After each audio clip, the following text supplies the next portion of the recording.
Ladies and gentlemen, our referee has called a stop to this contest, declaring the winner by knockout and new MMA show!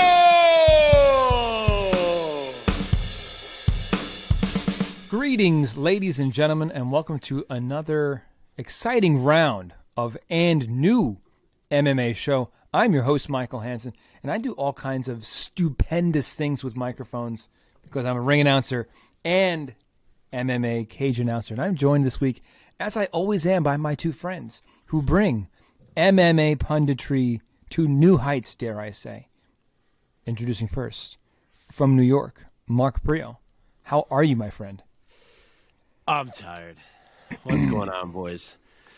I know I said I was going to address this lighting situation, but I started a new job this week.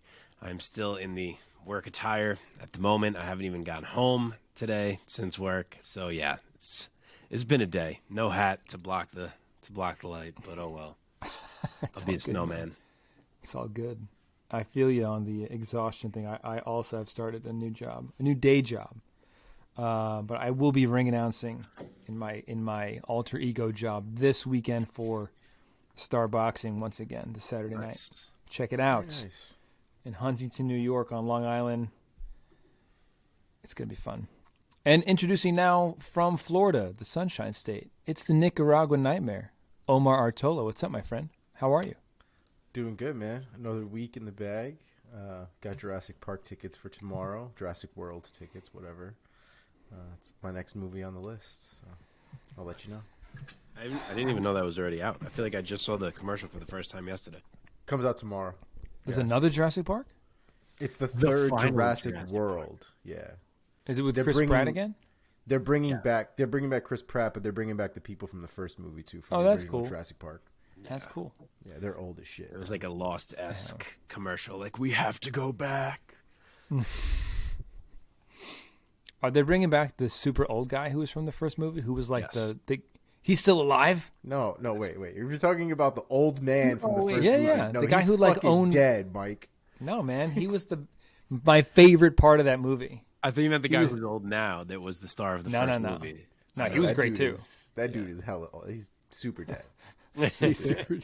He was my favorite character from the first movie. He was so like exuberant and happy about opening a dinosaur park. Yeah. I mean, wouldn't you be? That shit sounds amazing. Yeah, man.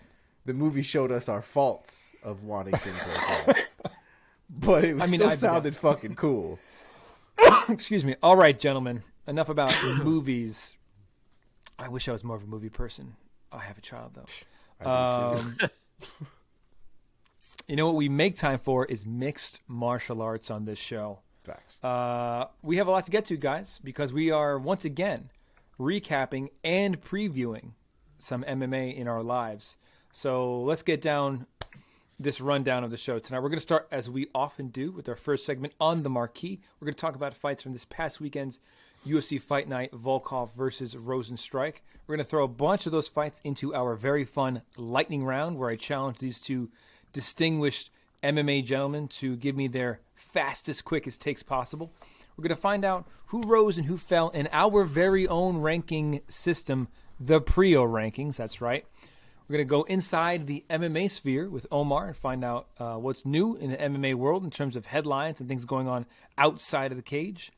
And then we're going to dive headfirst into this weekend's pay-per-view for the UFC. And then we're going to end with a little bit of trivia. By the way, it's pay-per-view UFC 275. The headliner being Teixeira versus Prochazka, which I cannot wait to talk about. So let us dive in, gentlemen. But before we get to anything else, whoever is joining us right now, whether it is on YouTube or audio only, thank you so much. If you're on YouTube, do us a favor, share this video with somebody who you know who loves MMA and might not yet know about us. Nothing will help us out more than that. If you haven't done so yet and you haven't subscribed, go for it. Do it. You'll never miss an episode. You'll never miss a clip. Subscribe to our channel. And, of course, give us that thumbs up. That'll also help us out so much. If you want audio only and you don't know yet, we got you. You can find us wherever you get your podcasts. And, of course, we're on social media. It's official. You can find us in all the places. Our handle is @andnew_MMA show.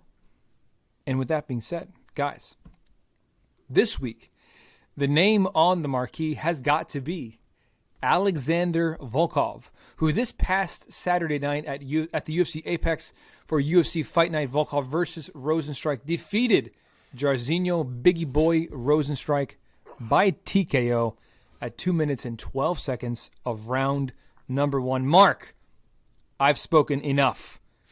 Take it from here. What was your assessment of the fight overall, of Volkov's performance, and of that stoppage?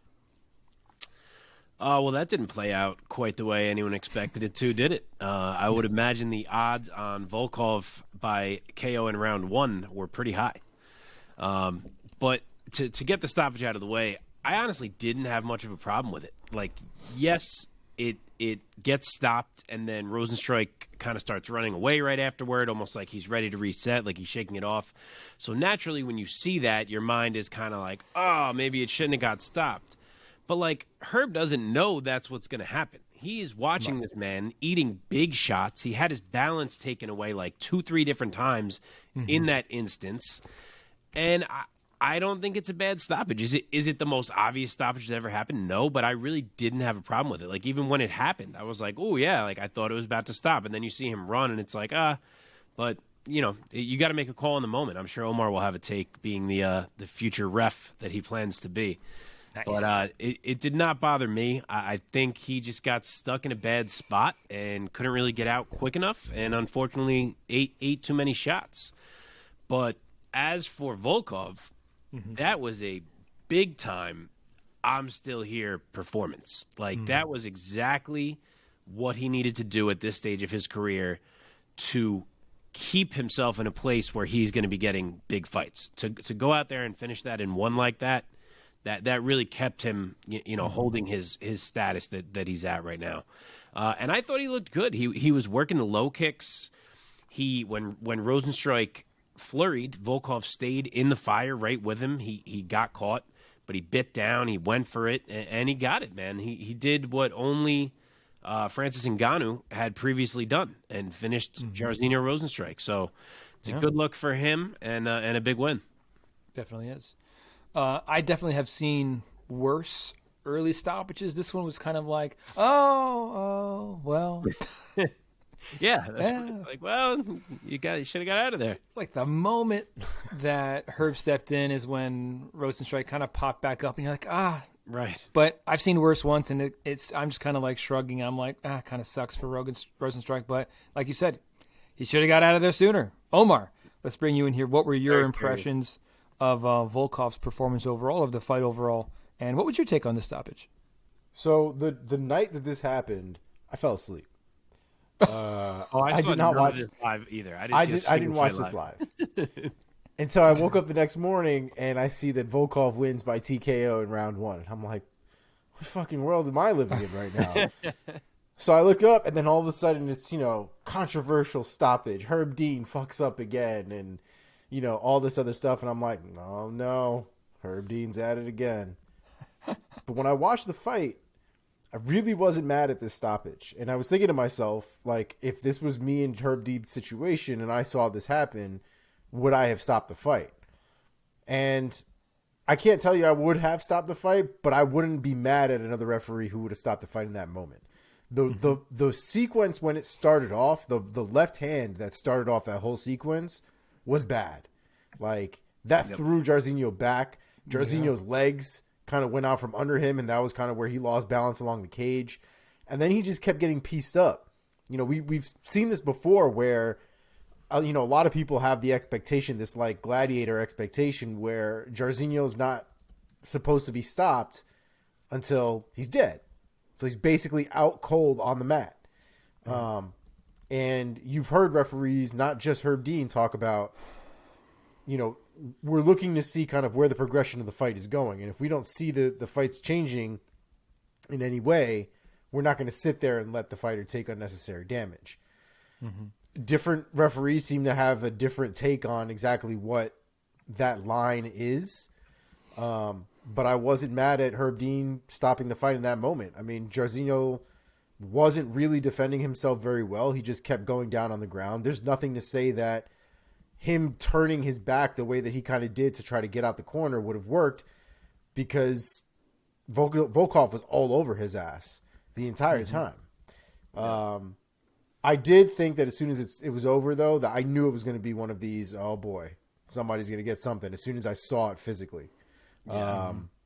But yeah, I don't think it was as bad a stoppage as I think it's being made out to be. We've seen things like that happen with Jairzinho too, where, you know, a lot like Derek Lewis, where they get hit really well, it's hard for these guys to recover, especially at heavyweight in general. And I think that's really what we saw. You know, I don't think it was as bad a stoppage at all. Anytime you have multiple times where you buckle, you're running the risk that you're not going to get to keep fighting, and that's exactly what it was. Yeah, and you know, whether or not a stoppage is early or late, you know, good and bad stoppages on the part of referee, to me it reminds me also of the whole judging debate that is kind of always ongoing, and every month or every other month it kind of just resurfaces, and everybody has to react to, you know, we are doing it as well. React to this or that, early stoppage, late stoppage, how early was it, how late was it? You know, the difference between an early stoppage and a late stoppage is razor thin. It is a matter of sometimes a single blow. And, man, these refs got a tough job, man. Yeah. Sometimes, though, it's also about perception. You know what I mean? One of the good examples about a referee making the wrong decision based on his own perception is that the first Ian Kuntelaba fight against Magomed Ankalaev, where Kuntelaba was doing all of this swaying nonsense and probably trying to bait him in, trying to look like he was hurt or whatever. The referee perceived it a certain way, stopped that fight, and we all looked ridiculous that day. I mean, that was a horrible stoppage. We can understand why he did it, but it wasn't a good stoppage by any stretch of the imagination. Which ref was that, Keith Peterson? I want to say my memory is telling me I'm picturing Peterson. No? I don't that think was some Peterson. Random guy, some relatively random referee. I don't think he's one of our I want to look it top up. regular guys. It's on Sherdog. Was it somebody like a Tagnoni? Or Taglioni? No, I think he was one of the Brazilian. I feel like he was one of those Brazilian guy? referees. Let's see. But yeah, I don't think that was the same in this situation. I honestly think that Jairzinho let himself get put in a bad position. Kevin McDonald. Yeah, I don't know who that is. You know him. He's got like the side part shaved into his head. Yeah, I think I know what that is. You know what? Serves Kutelaba right, man, for clowning like that. I mean, I don't think he convinced any of the viewers, but he convinced the ref. Yeah, he convinced the one person he didn't need to convince. I know. He's trying to convince this guy he's fighting that he's all messed up. Come on in. Come get some real quick. And the referee's like, whoa, he looks hurt. Let's stop the fight. It wasn't great. It really wasn't great. I just sent you guys Kevin McDonald in the chat if you want to see what he looks like. Let's go. Sure, dog.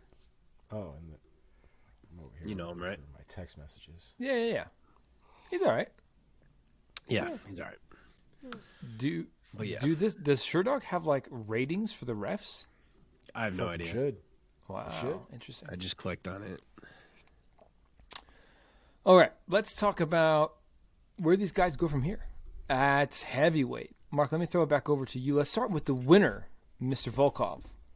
You're the matchmaker for the UFC. What are you going to do with the big Russian? I think the perfect fight for Volkov is the winner of Derek Lewis and Sergey Pavlovich. There are some very big fights playing out right now at the top of the heavyweight division. I don't think Volkov is quite going to get one of those guys without another win, and I think that matchup is perfect. Either he gets a rematch with Derek Lewis to avenge what's got to be one of the most frustrating losses of his career, or if Pavlovich beats Lewis, then we get a big-time matchup of this new heavyweight stud standing across from Drago. So I think that works either way. Yeah, man. I like the rematch with Lewis because it's a fight that makes a lot of sense to run back, because up until the moment that Derek Lewis finished him, he was getting schooled. He was getting schooled by Volkov. So I would love to see them run it back. Yeah, I'm sure he thinks about that one. Yeah, man. Omar, you have any other names? As it turns out, Volkov doesn't really give a shit about the Darius Lewis fight. Why he talked about it? He did it in some interview where he was saying he'd rather rematch Cyril Gane because that was actually a close competitive fight. Whereas the Derek Lewis one was basically one that he was winning that he just got caught in, and he's just kind of accepted that was what was happening. But he doesn't feel like he really lost that fight in that sense. I mean, also, he got knocked out. Fight Cyril Gane, considering Cyril Gane is a fight away from the title and Derek Lewis is on a losing streak. I'm sure there's a little bit of knowledge to that too. But he was like, he just doesn't feel like the Derek Lewis thing is something that needs to happen. He needs to. So he feels like he's better than Lewis, even though he went night-night? Not sure about that. I mean, pieced them up for a solid 3 rounds. Doesn't matter. As far as what's next for him, I kind of do like the Derek Lewis fight, to be honest. I think it makes it super interesting, especially to see if Derek Lewis has learned anything in that time. I don't think Derek Lewis has become a technician by any stretch of the imagination, but it would be interesting to see if the fight is any different than it was the first time. The Cyril Gane one seems like a stretch. It definitely seems like he's trying to work his way up the ladder and skipping a couple steps along the way. So I'd rather him go the Derek Lewis route. Sticking with you, Omar, what about the loser here in terms of Jairzinho Rozenstruik? You're the matchmaker for the UFC. What are you doing with Biggie Boy right now? I mean, Rozenstruik has lost to two top guys, but at this point, the heavyweight division is so volatile that it's kind of time for the guys at the bottom are sort of working their way up pretty handily, and he's just going to have to fight, I think, a contender on their way up as well.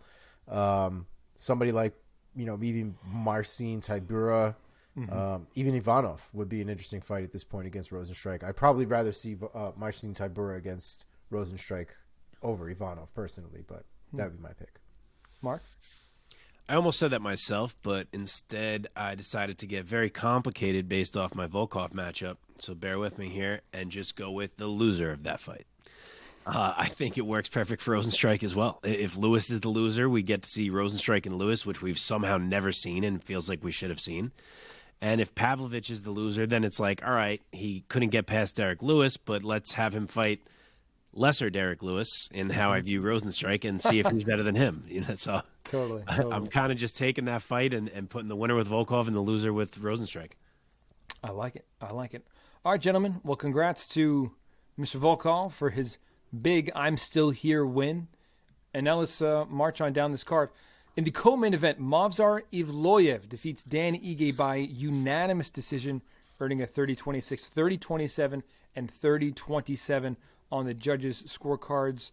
If you don't know, you got to know by now, and you should remember the name Evloev, Movsar Evloev. He is here to stay. He's not going anywhere, ladies and gentlemen, and he is really quite the serious contender. Omar, let me throw it over to you first this time for this co-main. What was your assessment of Evloev's pretty dominant victory over an awesome guy in Dan Ige? Yeah, I think we all kind of knew that this was coming for this fight. When we talked about it last week, we talked about the wrestling credentials of Evloev and his ability to kind of keep him down. I thought Ige would have a little bit more success, at least early on, keeping Evloev off of him, or at least being able to get back up a little bit more effectively. But the man is a wet blanket. He did not let Ige do anything for the most part throughout that entire fight. Worked him completely, battered on him. Ige's face was destroyed by the end of that fight. I'm a huge Ige fan. I wanted to see Ige win, but on paper it wasn't good, and on film it was even worse. So, yeah, it was what we expected. It was just still hard to watch. Mark, do you have anything to add about Evloev's dominance? Yeah, he's as good as we thought he was. Omar pretty much said it. He did pretty well in the stand-up also, which is very encouraging for him as he kind of wades into this deep end of the featherweight division. The knock on him obviously has been that he doesn't finish any fights, but he was certainly trying here. He had some times where he was really going for it. He just couldn't get him out of there, and I do think he's dangerous enough that it will come for him. And frankly, it may not matter. Like, if he can just keep controlling guys and beating them up, it's not going to matter if he's finishing them. And Ige, as Omar said, Ige's face was messed up at the end of that fight. Like, he certainly took some damage. He was tough, like we said he would be. He made Evloev work, like we said he would. But we also said that Evloev was just too good at implementing his own game, and that's exactly what he did. He kept Ige guessing. He kind of nullified him for, like, big chunks of the fight, and he forced him to fight his fight. It's what he does. He's very overwhelming in there. So, yeah, there was no, like, huge moment, but he was very dominant, and he made a big statement going forward. Evloev is really knocking on the door of the upper echelon of flyweight in the UFC. However, dude, I'm looking at the roster of the flyweight division right now. Featherweight. Excuse me, featherweight. Yes, 145. 145 right now, it is a murderer's row. When you're number 10 guy, I don't know if he's exactly ranked number 10 in the UFC rankings, and I'm interested to see all these guys of how they stack up in the Priaulx rankings, Mark.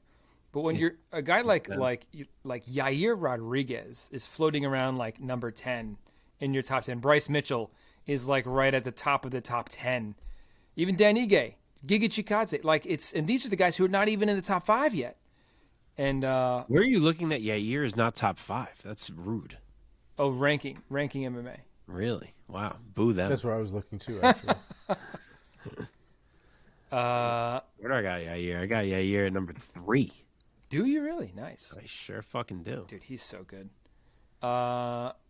Anyway, the main point being 145, murderer's row. Mark, Evloev, there's a lot of matchups for him still at 145 that he hasn't faced yet. What would you want to do with him next? So I'm thinking of a guy that's probably not even on these lists because his last fight was at lightweight. But is Ilia Topuria coming back down to featherweight? Because it sounds like he is. He was calling out Evloev after the fight, unless he meant he wanted Evloev to come up to 155 to do it, but I don't think so. But they've been booked before. The fight fell through. It seems like neither of them is too happy about it, and I would love to see that fight. I think that's a crazy fight. Oh, man. Didn't think of that one myself. Omar, do you have any other names to add? I'm sure there are plenty. Yeah, I think honestly, Evloev came in ready to go with a fight of his own, and it wasn't a really bad fucking call. His shot against Arnold Allen, that's a solid call out. Oh my God. Fantastic fight, fantastic matchup, stylistically super interesting. Give me that shit all day. Yeah. Another name that I would consider is a guy who is coming off of a loss, obviously, but is a super high-profile name, and that being Korean Zombie. Possible. That'd be cool too. Yeah. That would be cool too. There's like you almost can't go wrong matching up the featherweight top 10. Like it's all, and like they all have different styles. Like it's almost like an old school division. Yeah. I don't know if I want Zombie anymore, man. I don't know if I'm there anymore on that train. I think it's time for that boy to just sunset it out. Hang it up.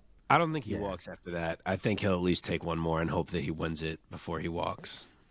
Maybe, but I don't. Yeah, I mean, he's had some bad knockouts as of late.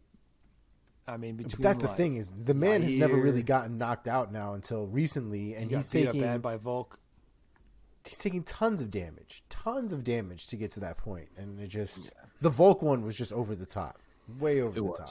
It was. By the way, Yair is also number 3 in the UFC ranking. So for a second, I thought I was really crazy. Yeah, as he should be. Ranking MMA, why? Interesting. Let's ranking MMA usually has decent rankings too. That one, I know. They're like the only ranking website that I actually like. Is it the only thing I could think of is because of inactivity? Maybe I think they're value it heavy. Yeah, I think they're evaluating the inactivity of Yair's roster right now. Yeah, boy, I will give a little tidbit of info to the viewers here and to you guys quick. We are in development on a Priaulx Rankings website. I don't know when it's going to be ready, but the development has begun. I have someone working on it for me, so it's happening. Wow, how cool is that, man? Yes, that's dope. It'll be good. What I love about ranking MMA, as opposed to UFC.com and looking at UFC's rankings, is that the UFC website, it's like they try to be too slick with the what's the word, Omar? The UI or the UX? The user interface, the UI. Yeah. like ranking MMA, it's just a list of like the names in the division and how they have them ordered. So that's the best way to look at it. Yeah, Great. Mike Anyway. or Mark, don't make that website too crazy. Make it look nice, but make it work.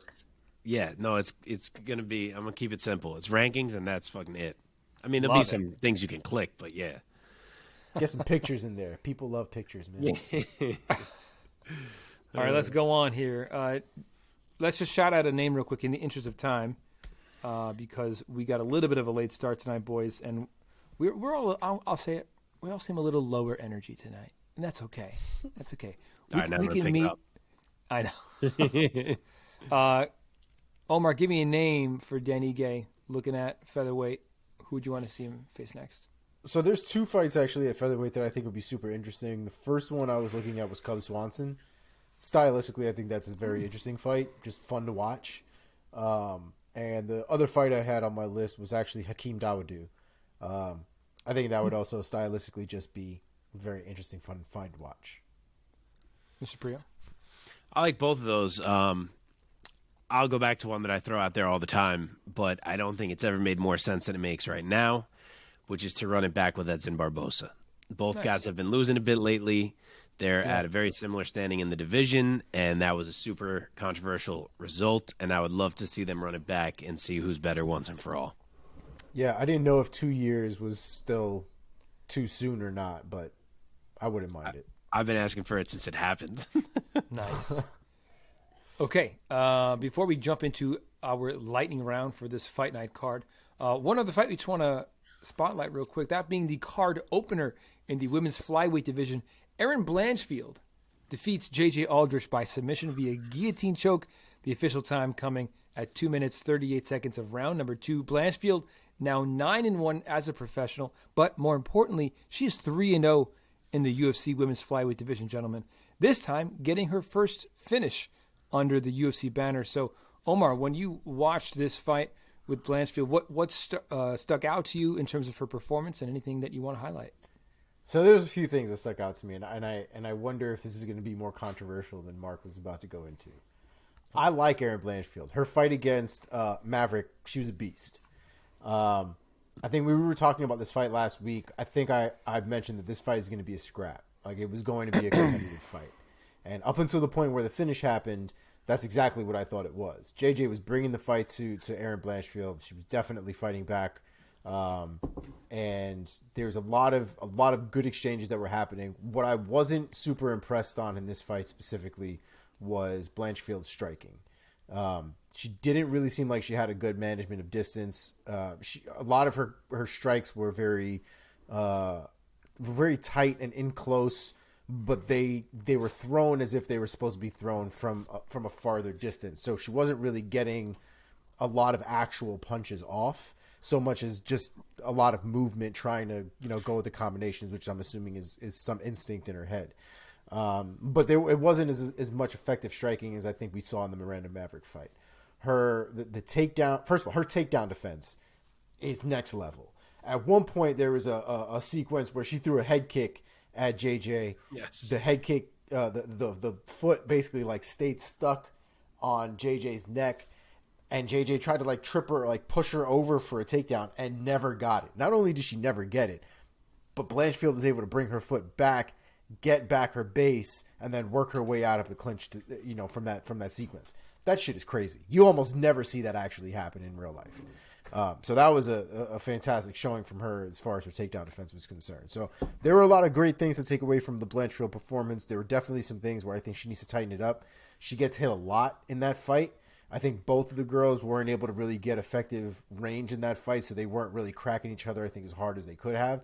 I can tell you right now, some of the women in the top 5 would have probably put Blanchfield out that night if she allowed them to hit her the way she got hit that night. So there's definitely some work to be done. There's a lot of promise with Erin Blanchfield. I just think that she's not as prepared for the top as I think we may have thought after the Miranda Maverick fight. Mark, what's your take on Omar's take? The same exact take. Oh. Well, there you go. Erin Blanchfield is not Manon Fior level prospect ready in this division. And, maybe not like I would have said fewer 1, Blanchfield 2 in terms of the up-and-comers in the division, but I think we were all maybe a bit more sold on her than we may be today. But, it's interesting because, she still looked great in the end. It was a great win, but she just kind of got a little exposed. The positive first, the finish was nasty. She snatched that high elbow guillotine out of thin air. It literally came out of nowhere, and it was tight so fast. It almost I'm not even sure Aldrich thought she was in trouble until she was suddenly like, oh my God, I need to tap. So that was a nasty finish, and I give her huge props for it. It's her first finish in the UFC, big one for her resume, all that. But at the same time, I thought that was going to be easier. She had just dominated Miranda Maverick. She was minus 550 on the betting odds coming into this fight. And maybe it's just that we need to acknowledge that JJ Aldrich has leveled up of late, but she was giving Blanchfield some problems. And I think she more or less laid out a game plan of who and how can people beat Erin Blanchfield, which is that as Blanchfield moves up these ranks, kind of like Omar was saying, if she runs into a girl who has a combo of takedown defense and danger in her strikes, I'm going to be very curious to see what Blanchfield looks like. Because even Aldrich, if she had a bit more danger in those strikes she was throwing, a little more power, a little more speed, that might have gone south. So I'm very interested to see the next level Blanchfield gets to here and see what kind of problems girls present to her. But, 3-0, a finish. I don't want to take anything away from her. Right. Devil's advocate a little bit, but we will see. Omar, are you going to say something? I agree. I was just going to say it's just going to be. I think it's just going to be a slower burn for her to get to the top than we may have thought originally. She's very good. I am definitely down to watch her. She's definitely going to be a problem, but I just don't think she's going to reach the top as quick as we may have thought just based off of her last performance. This last one, I think, showed that the higher ranking she goes, the more problems she's going to run into. And it showed some of her inexperience. And that's okay. I mean, that's what this is all for, right? It's, she has the experience now. She's run into those problems. The next time she runs into it, if she reacts the same way, she may not be growing, the way that we think. But if she reacts differently, if she improves, if she's able to react better to those situations, we might have a real contender on our hands, man. I mean, look, Erin Blanchfield, let's not forget, is 23 years old. And this was only her 10th fight as a pro. And after her first 7 fights, she's in the UFC. Now she's 3-0 in the UFC. She's only 23 years old. I think life is pretty fucking good for this 23-year-old. Wouldn't you agree? Yeah, to clarify on your point, in no way am I talking about her long-term prospects. Those are unchanged. I'm just simply talking about the short-term ascent. Omar said it perfectly. I think we all thought it was going to be quicker, and I think after seeing that, you're like, okay, maybe this is not going to be like a meteoric rise. It's just going to be a normal rise. A normal rise. Totally. Let's just stick with the winner in this fight, gentlemen. Again, in the interest of time, Erin Blanchfield, women's flyweight rankings. Mark, why don't you go first? Give us a name. I liked her call out. She asked for the winner of Jessica Ai and Macy Barber. I think that works. There's another similar fight. Sajara Eubanks is fighting Marina Moroz. I think the winner of that fight could work as well. But either of those, I think we'd learn more about Blanchfield, and they'd each present some interesting challenges. Omar, you got a name? Yeah, I think the winner would definitely be good either way. Personally, I'd rather see her against Macy Barber than against Jessica Ai, just from a stylistic standpoint, but definitely a good fight to go down. I have a different name from both of you gentlemen. A similar fighter, also young, very similar record at 10-1, also undefeated at 4-0 in the UFC, Tracy Cortez. So that's her loss. Whose loss? Is it not? I thought that's Erin Blanchfield's one career loss. It was where did they fight? Now you're making me doubt myself. Oh, you're right. They fought in Invicta. Yeah, that's what I thought. Oh, God damn it. Well, then they should run it. It was a split. I mean, they could. Yeah, they could certainly run it back at this point in time. Huh. Yeah, it's not a terrible idea at all. But yeah, So it has backstory as well. Okay, well, there you go. All right, gents, let us now throw the rest of these fights from UFC Fight Night, Volkov versus Rozenstruik, into our lightning round.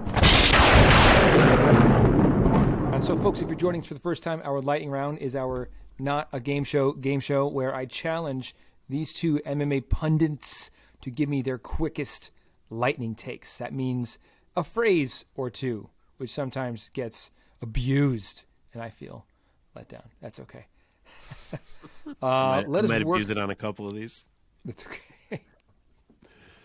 Working down the featured bout right before the co-main in the featherweight division, Lucas Almeida defeats Michael Trizano by TKO at 55 seconds of round number 3. Omar, go first. Damn. Lightning. What a fight. That was a hell of a fight. Almeida got rocked right in the beginning, then came back to rock Trizano. They had a lot of back and forth, and in the end, Almeida was able to squeak out a beautifully timed hook right to the temple of Trizano, and that was all she wrote. Mark, what's your take? Trizano's a guy that a lot of people have liked that has just never done it for me for one reason or another. I kind of always feel like his game is like too straightforward to just really try to generalize it. But Almeida had the speed advantage here from jump. Obviously, he got cracked himself, but he relied on it. Lands a huge left in the third. Poured it on. I always credit people who do this. Poured it on. Did not let Trizano breathe and got himself a finish. Okay, in the women's, the women's flyweight division, Karina Silva defeats Poliana Botello by submission via Darce choke. The official time 4:55 of round 1. Mark, take it. This is one I might go a little longer on. Karine Silva is one of the most interesting prospects I've seen in the women's weight classes in a long time. I don't know yet if her overall talent level matches up with the loftiness of that statement, but she is now 15-4, and all 15 wins have come by finish. She has 11 first-round finishes. You do not see that in women's MMA unless it's like Ronda Rousey or Cyborg. Mm-hmm. Like it seems like there is not enough hype on the name of Karine Silva right now. And again, maybe it's because the overall talent, maybe she's not going to reach like championship levels. But goddamn, if you finish 15 out of 15 wins, there's something to be said. And she looked like a calm killer in there. Omar? Yeah, I was actually super impressed. Her striking is actually really good. She manages distance really well, you know, especially once compared to the fight we were just talking about, who couldn't manage distance to save their lives. Karine is actually really able to manage her distance really well. She uses a lot of front kicks, a lot of teeps. It was actually really nice to see her be able to transition as well. So when it went down to the ground, she was kind of a force to be reckoned with. Yep. And, you know, to lay in that Darce choke as close to the end of that round as it was, and to make, what is her name? Poliano tap to that Darce choke, I can only imagine how deep that squeeze was. So the girl's legit, man. I mean, she's very unassuming. You don't really look at her and think she's going to murder somebody, but she was very, very effective in that cage. So it'll be interesting to see what she has coming up. All right, in the flyweight division, Ode Osborne defeats Saruk. I might be butchering his name, Adeshev, by KO at 1 minute, 1 second of round number 1. Omar, go first. Yeah, Adeshev looked good in this fight. It was kind of crazy. He was fast. He was effective. You know, putting combinations together. Osborne was just waiting for the perfect moment to counter one of those strikes, and he found his opening. Check right hook. Excuse me, he's lefty. Check right hook, and man, put Adeshev out completely. It was good. Good hit. Mark, do it. Yeah, beautiful counter right for O'Day for the knockout. He's got the power to close the show if he hits you, and he has a big reach, which makes it easy for him to hit you. So now that he's found his weight class at 125 and he seems to be settling in there, those two things could add up to him being a problem for some of these guys. Okay, in the light heavyweight division, Alonzo Menefield sends Askar Mozarov to the nether realm by TKO via savagery of elbows. The official time, 4 minutes, 40 seconds of round number 1. Mark, lightning take, go. I love this game plan from Menefield. Mozarov is the guy we were talking about last week who got outed for his record being kind of made up in some spots. So, you know, who knows what was going on in his head with all that swirling around. And then for Menefield to jump on him immediately, I think that was real smart. I think, you know, you make him think like, shit, maybe I am out of my depth in here. And Menefield just never took his foot off the gas. To Mozarov's credit, he did get up once, but got taken down again, and it was all Menefield. perfect crucifix, and just poured it on. You're doing great, buddy. That name, Menefield. Why can't I say that? Menefield. Yeah. Omar, what's your take? Yeah. So, can you explain to me exactly? I know this is lightning round, but I need to understand exactly what this controversy is, because people seem to have been explaining it all different types of ways. So, what exactly did this kid do? He made up a different name to get to get away from the losses that he had. He had earlier fights. So his name really did change at one point in life because he took his stepdad's name. But he had earlier fights where, and supposedly this happens at times in those parts of the world where like names can almost be spelled different ways. But so his name was presented, this is before he even changed it. It was presented different ways, like, with an extra letter or whatever in some organizations. And he acted like the earlier dude that was losing was not the same one. And then when he took the stepdad's name, he tried to erase some more. And he had people like calling up record things who knew that it was the same person, being like, no, like I was never on this card, so on and so on. And I guess it was kind of known, but then when he hit the UFC, people really started delving into it, and he got like fully outed. So the record that he has now is the actual official record, including all the ones he tried to like bamboozle us on? It was something like his record was 25-7 originally. It's not a bad record. Coming it's into not this, a bad record.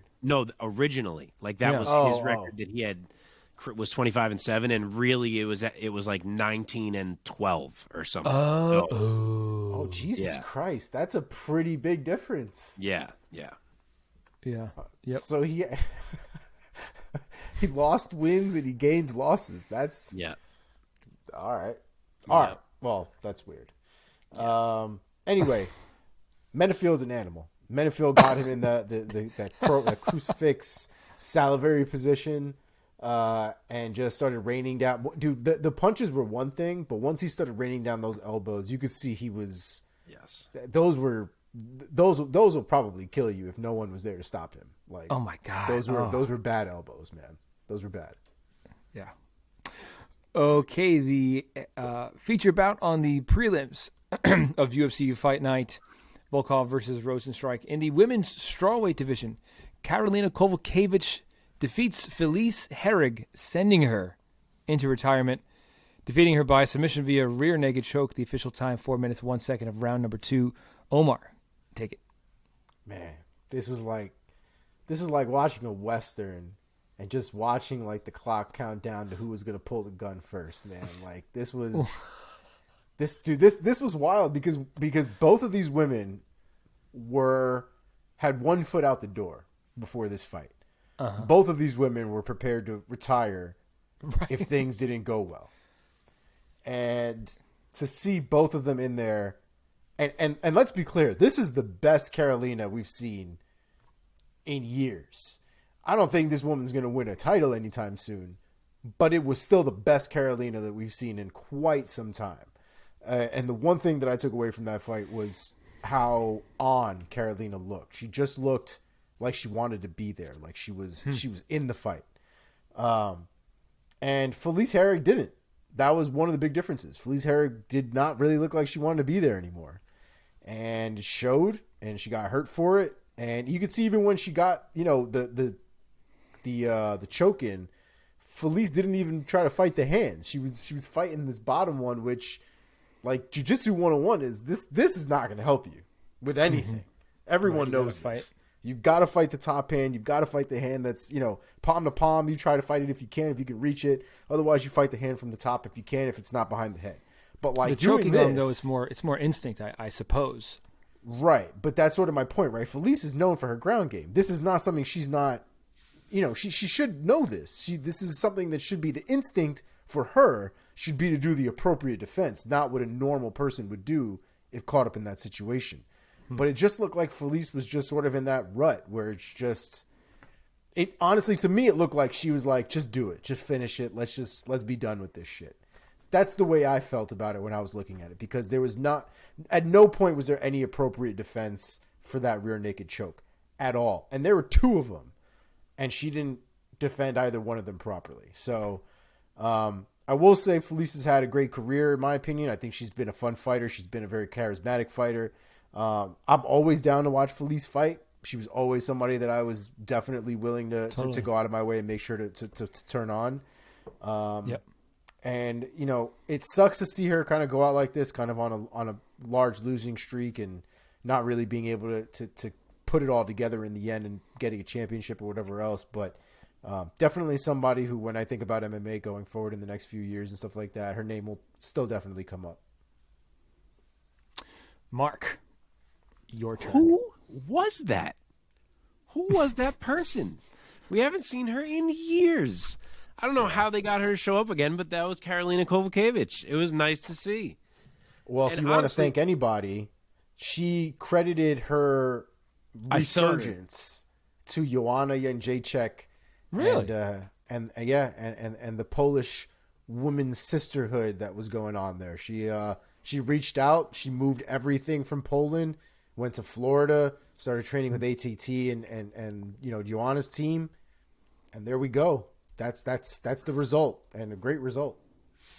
Yeah, that was the old her, man. And honestly, I had a different take than you. I thought Felice was scrapping. I thought they were going at it. I thought Felice looked like she wanted it. And I did notice the same thing you said about the choke defense, the first choke. And I was thinking that, and I was like, oh, is Felice quitting? Because I had the same exact thought. But then she got out of it. So I was like, oh, all right, who am I to judge? Because I guess she knew what she was doing because she got out of it. The second choke, I think, was so tight so immediately that she just was, like, screwed. But I thought she was scrapping the whole fight, which made me even more impressed with Karolina. But either way, that was obviously a monster win for her career, and I'm very interested to see her again to see if she has actually worked through the things that were plaguing her for so long, because it would be cool to have her back. And, same props to Felice for a memorable career. You nailed it, but yeah. Dude, okay, in the lightweight sorry, the way Karolina... That's right, this is a lightning round. I'm so fucking bad at this.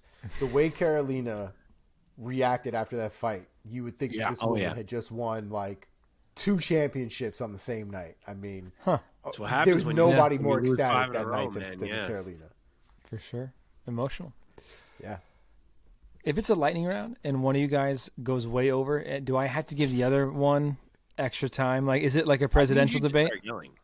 I just want to hear you yelling.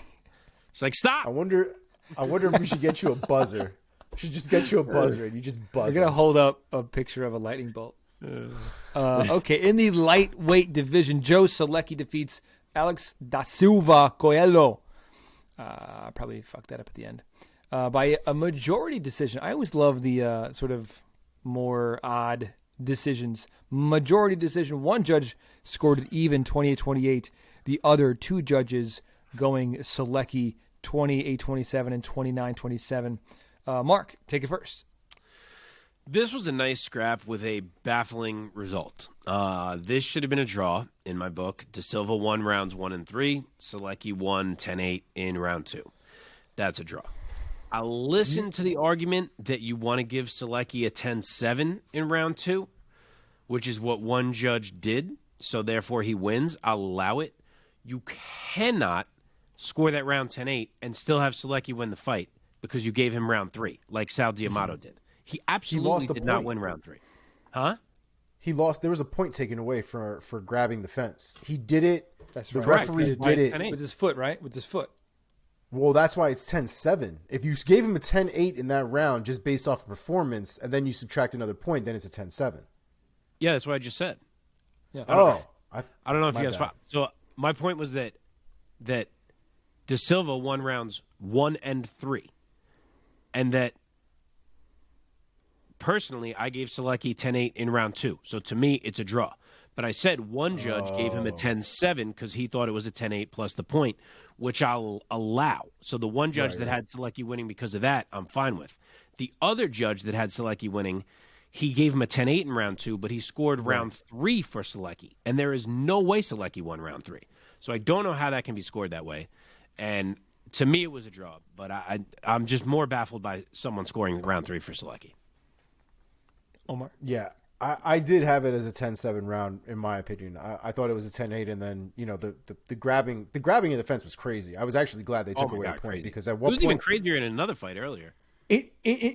Like they had to hit his foot away so many times that it looked like he was getting jumped. It looked like there was 2 people fighting him at one point because of how many times the referee had to hit this dude to get him off of the cage. Like it was crazy. Very valid. So I am glad they took away a point because something has to be done after a certain point. It was ridiculous. So without that point, you thought there was a 10-8 round?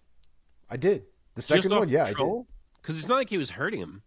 No, I thought, but there was nothing else to be done. I mean, it was, there was damage that was involved. It wasn't like nothing got done, but there was no offense coming from the other side for it to be a 10-9. Like I said, I'll allow that. If you want to say Selecki won because you gave him a 10-7, that's fine with me. I just didn't like what the other judge did. Yeah. Okay, featherweight division. Damon the Leech Jackson defeats Dan Argueta by unanimous decision. Mark, take it first. Props to Argueta, man. Short notice, up a weight class, and he had to deal with the leechiest leech possible for the first 2 rounds of that fight. And he stayed amazingly calm. He defended. He fought everything off. He even turned the tide in a few moments. And then he wins the 3rd round. So, granted, it looked like Damon Jackson may have been injured going into that 3rd round by something. But, Argueta absolutely earned himself another UFC shot, hopefully down in his proper weight class. So good on him, and a good win for Damon Jackson, continuing the winning ways. Omar, go. Dude, I will say, I think last week we talked about how dangerous Damon Jackson is, kind of at all times. And Argueta did not allow him to be that dangerous from the bottom. I even think he busted his face up while Damon Jackson had his back like a backpack and punching him like this. Yep. He beasted. His whole eye was like swollen from the bottom. It's the craziest thing. It was like when McGregor busted up Cerrone's face with shoulder strikes, and we were all like, "What the fuck just happened, dude?" That was a wild moment. I really think Argueta was the one who came out on top there as far as public perception is concerned, because that boy came to scrap. If that was Pride rules, we might have a real argument as to Argueta won that fight. That was a wild, wild fight, man. I give a lot of props to Argueta for that performance. Damon Jackson did a lot of good control in that fight, and I think that's what saved him. But that was not the most Damon Jackson performance we've seen out of Damon Jackson, and that was because Argueta was able to really shut him down in a lot of moments. A lot of reversals by Argueta that does not happen to Damon Jackson on the regular. So just a fantastic fight. A great fight overall. Just really good. Okay, in the lightweight division, Saint-Denis, is he Benoit or Benoit? Benoit Saint-Denis defeats Nicholas Stolz by submission via rear naked choke. Omar, take it. Dude, Saint-Denis is a monster. I don't like he's so good. I mean, what can you say, bro? That's one of the nastiest submissions right there. That was a beautiful submission, beautiful performance. Give me some more Saint-Denis. Love it. Mark. Yeah, he's a tough dude, man. Of course, we saw it against Zaleski dos Santos in the beating that he took in that fight, but now we see it the other way, where he wins by just being totally relentless, like wading forward, even through that huge knee that he took early. Never let Stolze breathe. His control on the ground and like threat to finish at all times was just overwhelming. I mean, that's a good win for him. And granted, that debut loss was up at 170. Now he's in his proper weight class at 155. So great win for him. And just side note, I do want to give props to my boy Zaleski dos Santos, who I always say is one of the most underrated fighters, because he did not even let Saint-Denis show off that ground game in the entire fight. Nice. Okay, down in the bantamweight division, Tony Gravely defeats Johnny Munoz Jr. by knockout. Official time, 1 minute, 8 seconds of round number 1. Mark, take it. How much power does Tony Gravely have? All of it. Like, he has that all of uppercut was as short as an uppercut can possibly be. It almost started already touching his face, but it's all he needed. Like, he may not be the highest ranked contender out there, but that guy is not an easy matchup for anyone. Omar. Man. I'm going to tell you right now, if somebody punched like that in the Blanchfield Aldrich fight, somebody would have went to sleep.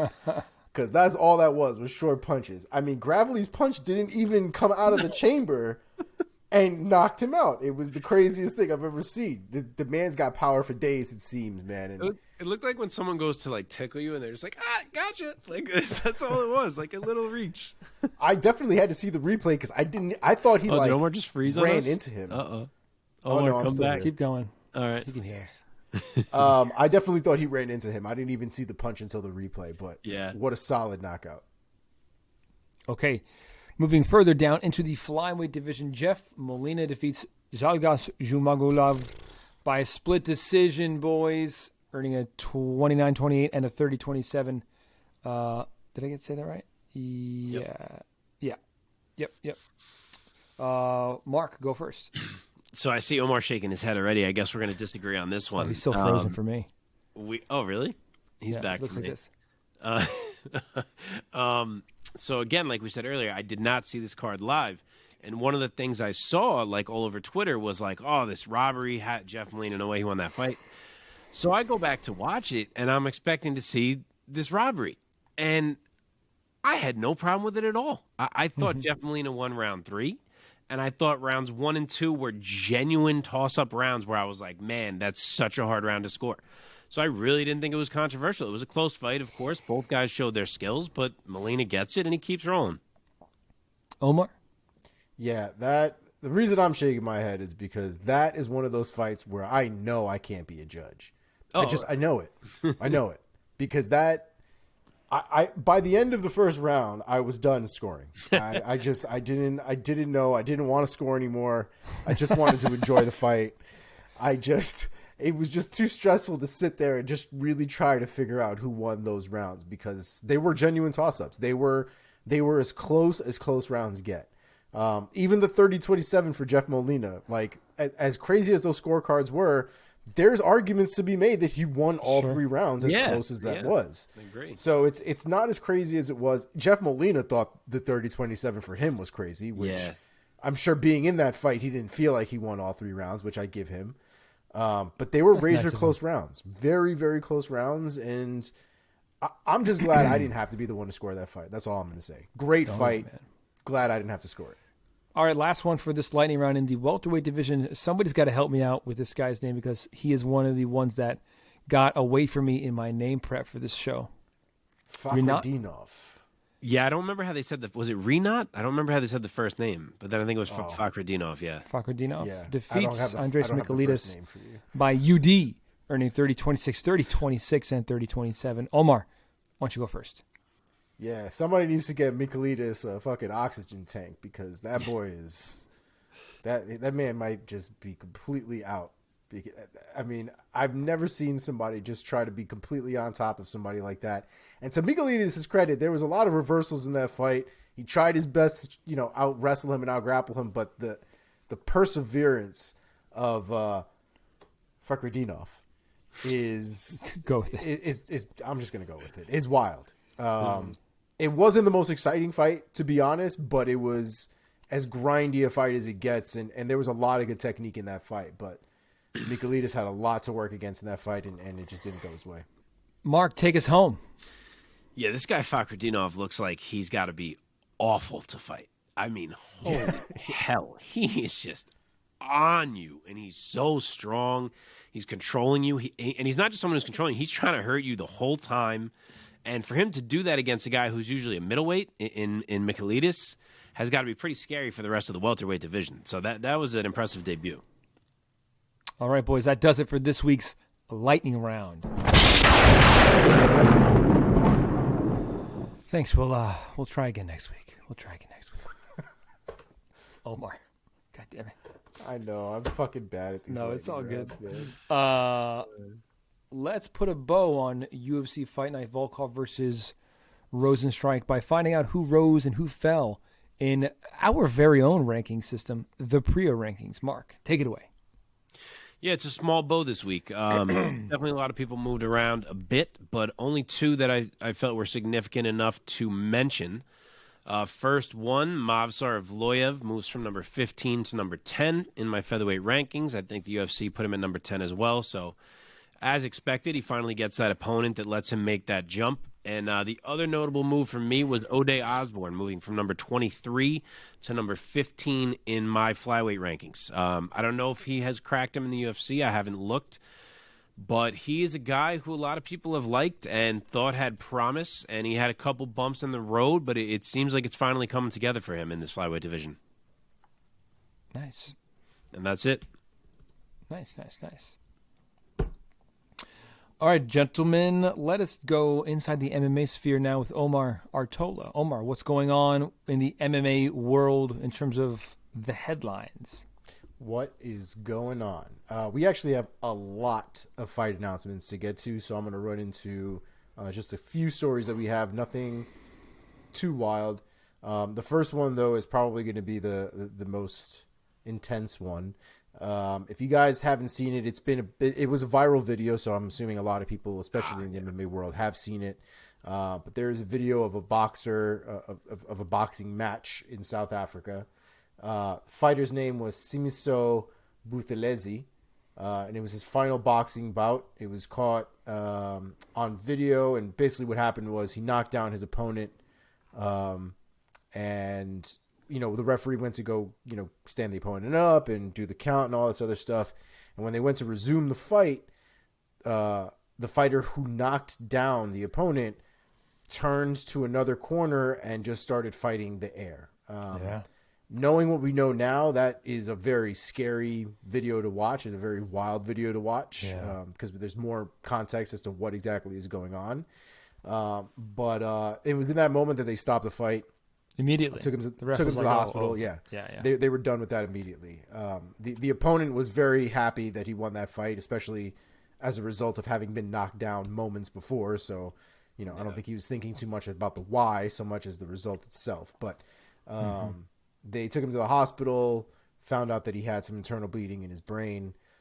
They put him in an induced coma, and he just succumbed to the injuries, and he passed away. He was 24 years old, very, very young. And it sucks. Definitely a loss. We hate to see stuff like this in the MMA and the fighting community in general. So, yeah, sucked. Next on the list, a little bit more lighthearted. I guess if I started this way. Tito Ortiz's house is broken into in Huntington Beach. It is more lighthearted. Why are you laughing? That's why, because I led with it was lighthearted, but it was Fucking more about him house getting got broken into. Yeah, so his house got broken into. More lighthearted than the first story. Yeah, and it was allegedly ransacked, and they stole a safe out of Tito Ortiz's house. The funny part about all that is, good old Uncle Chael definitely had something to say about it because it's who Chael is. And he basically said that, hang on one second here. Let me find this quote. What did he say? Something was taken. What did he say was taken? He said, because they TMZ put out an update basically online or something like that saying that T. Ortiz has been robbed and his house has been burglarized or whatever. And then Chael Sonnen put out a tweet that said, update, nothing of value was taken. They left $20 and a bunch of scratch-off cards. He's been calling Tito Ortiz broke for centuries, and it just seems funnier now to take advantage of his strikes. Next on the list, John Dodson is going to BKFC. That could be a good idea. That could be the terrible idea. So dude, you're the BKFC guy on this podcast. Yeah, I love me some BKFC, especially seeing who's going over there now. I want to know where the pockets are for BKFC because they are getting. I didn't even know they really had guys names. that small in BKFC. Me either, to be honest. But maybe this is the beginning of that. Maybe that's why they're getting Dodson. With a name now. like John Dodson, the guy who runs it, what's his name? Is it Damon Feldman, something like that, or is that the guy who does celebrity boxing? I don't know, Mike. They're buddy. You need to get on that shit and come down to Florida and do one of these events down here. Yeah, well, yes, true. But also, when you sign a name like a John Dodson, you go out and you find a 125-pound fighter, boxer. I agree. He's a bantamweight these days anyway. Oh, okay. Either way, he's probably going to fight a can at first. Yeah. I mean, there's not a ton of... And BKFC is very, very different, right? Like, John Dodson doesn't have to worry about getting taken down, getting kicked, and all this other nonsense. So, it might work better for him. Some of these guys... I mean, look at Chad Mendes. Who the hell thought Chad Mendes would be a successful BKFB boxer at this point, starting off where he did as a wrestler? Yeah. I mean, who's the most recent guy who said he's going to go? You just shared it the other day, like yesterday. And I said, like, I'm not surprised. Heavyweight guy. Oh, was it Greg Hardy or somebody like that? No, that was regular boxing. Regular boxing. Okay. For He's Greg gonna Hardy, go yeah. boxing. Okay. That's not a great idea, but that's neither here nor there. At least he can't get submitted. Yeah. Right. All right, What else? let's get into these fight announcements, and then we will get into this week's coming up card. I'm going to hit you guys with some of the sort of highlighted fights that I found, and then we'll get into some more casual fights. So first on the list, Adriano Moraes versus Demetrius Johnson. The rematch is going down in ONE FC. That is taking place August 26th on ONE's 161 card. That will actually be their introduction to Amazon Prime for ONE FC. So if you're trying to catch that fight, have an Amazon Prime subscription, and you will be able to watch that fight on there. That's dope. I will bet that there's a solid co-main that they put with that too.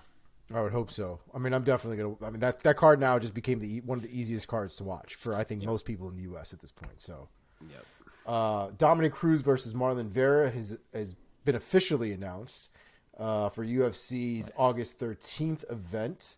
Wow, and Dustin Poirier versus Justin Gaethje 2 is being targeted for UFC 278 in August.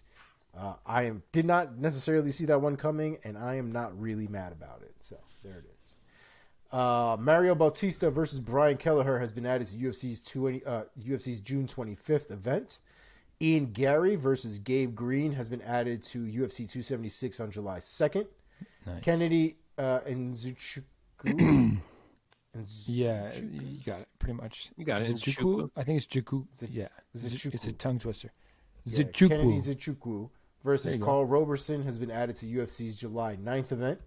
Matt Schnell versus Sue Mudaraji has been added to UFC's Long Island event on July 16th.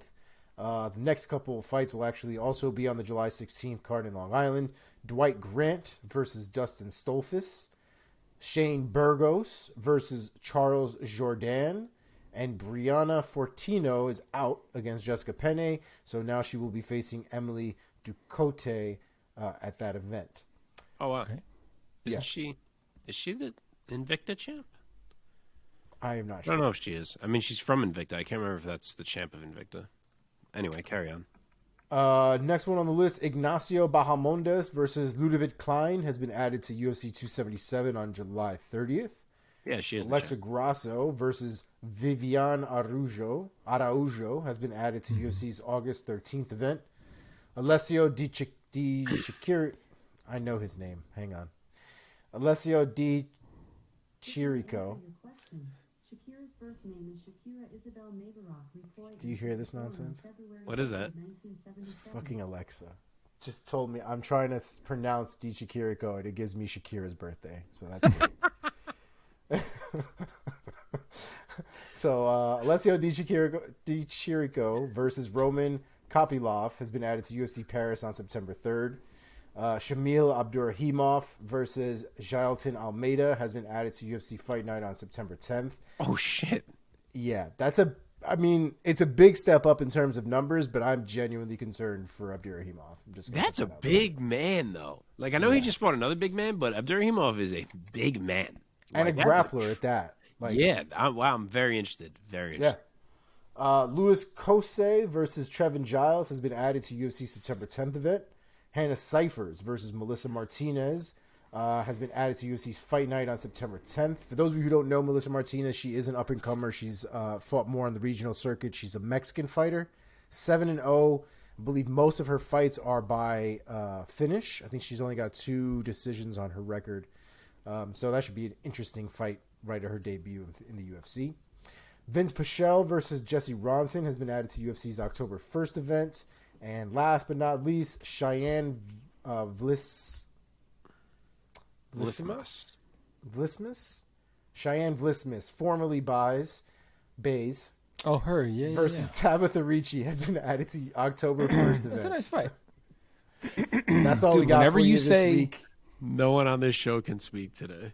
Fuck. Yeah, it's a tough one. I But haven't also- been able to say that girl's former name in forever, though. Yeah. Ever. Yeah, I always look at Call it. her Bays every time. Yeah. Every time. I always second guess myself. But It's also, hard dude, not Vince to. Pichel, he has the kind of nickname. Whenever you say his name, you have to say it with the nickname. Vince the Hell Pichel. From hell. No, man. From From hell. hell. From From hell. hell. What a nickname. Yeah, that's a good one. Cool. Good. That's it. Boom. Do it, baby. Okay. Let's do it. Let's dive in, gentlemen, to this weekend's UFC pay-per-view, UFC 275, Teixeira versus Prochazka. Before we get into our fuller predictions for some of the fights on this card, yeah, Mark's got to shake it out. Gotta get ready for this. Yeah. Get the energy back up. I'm going to throw a number of these. Let's do 5 of these fights in sort of a lightning round as quick pick. So let's do this first. Opening up the entire card on the early prelims on ESPN Plus and UFC Fight Pass in the women's featherweight division, Ramona Pascual versus Joselyne Edwards. Mark, give us your quick pick. Yeah, Edwards moving up to featherweight here, increasing that division to about 5 people. I don't think Pascual offers that much other than size. She will be bigger, but I think Edwards can actually strike, and I will go with her to lean on that to win a decision. Omar, got a quick pick? Yeah, I don't have particular confidence in either one of them. I've never really been super impressed with Edwards, so just for the hell of it, I'm going to go with Pascual by decision.